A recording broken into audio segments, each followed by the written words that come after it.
ఇది ఒక రోజు 8 సంవత్సరాలుగా బలహీనపరిచే దురాత్మ చేత పీడింపబడుతూ సమాజ మందిరంలో ఒక రోజున దేవుని యొక్క వాక్యం వినడానికి ఒక తల్లి వస్తే ఆమె నడుము వంగిపోయిన స్థితిలో ఉందంట. ఎంత బాధ, ఎంత వేదన. 1 సంవత్సరం కాదు, 2 సంవత్సరాలు కాదు, 18 సంవత్సరాలు నడుము వంగిపోతే దేవుని బిడ్డలారా ఎంత బాధ అండి. ఒక్క రోజు బ్యాక్ పెయిన్ వస్తే నువ్వు మంచానికి పరిమితమై లేవలేకపోతే అల్లాడిపోతుంటావు కదా. అటువంటిది 18 సంవత్సరాలు నడుము వంగిపోయి లేవలేని స్థితిలో దేవుని బిడ్డలారా ఎంత వేదనతో ఉంది. అలా వంగిపోయి నడుస్తూ ఉంటే ఎంతో మంది అవమానపరుస్తున్నారు, ఎంతో మంది హేళన చేస్తున్నారు, తన రూపాన్ని చూసి అసహించుకుంటున్నారు. ఇంట్లో వారు కూడా ఎంతగానో అవమానపరుస్తున్నారు. ఇక నీ పరిస్థితి అంతే. ఎందుకని 1 సంవత్సరం కాదు, 2 సంవత్సరాలు కాదు కదా, 18 సంవత్సరాలు నడుము వంగిపోయిన స్థితిలో ఉంటే ఏమంటారు? భర్త ఏమంటాడు?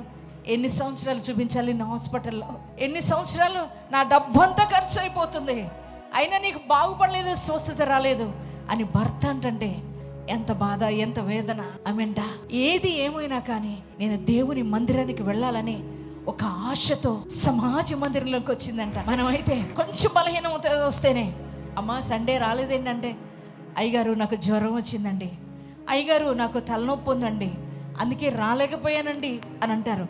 కానీ నడుము వంగిపోయిన స్థితిలో, నడవలేని స్థితిలో ఏమీ పట్టించుకోకుండా యేసయ్యను వెతుక్కుంటూ దేవుని బిడ్డ దేవుని మందిరానికి వచ్చింది.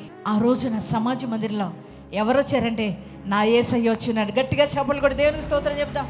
యేసుక్రీస్తు ప్రభువారు ఆ రోజున సమాజ మందిరంలో దేవుని వాక్యాన్ని బోధిస్తూ ఉన్నప్పుడు చాలామంది కూర్చున్నారు ఆ సమాజ మందిరంలో. కానీ ప్రియ దేవుని బిడ్డ, యేసయ్య కన్నులు ఎవరిని వెతుకుతాయనంటే బలహీనతతో, బంధకాల్లో, నిరాశ నిస్పృహలో, కృంగిపోయిన స్థితిలో, వేదనతో కొట్టుమిట్టాడుతూ, రోగాలతో అలమడిస్తున్న వారిని నా యేసయ్య కన్నులు చూస్తూ ఉంటాయి.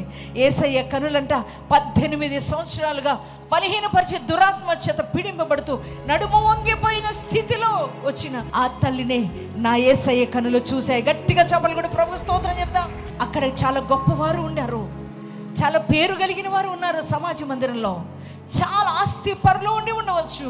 కానీ యేసయ్య వారిని చూడలేదు. కానీ 18 సంవత్సరాలుగా నడుము వంగిపోయి బాధపడుతూ కృంగిపోయిన ఆ తల్లిని నా యేసయ్య కన్నులు చూచిన వాడు ఊరుకొని లేరు. కానీ ఆ తల్లిని పిలవగానే యేసయ్య దగ్గరికి వచ్చిందంట.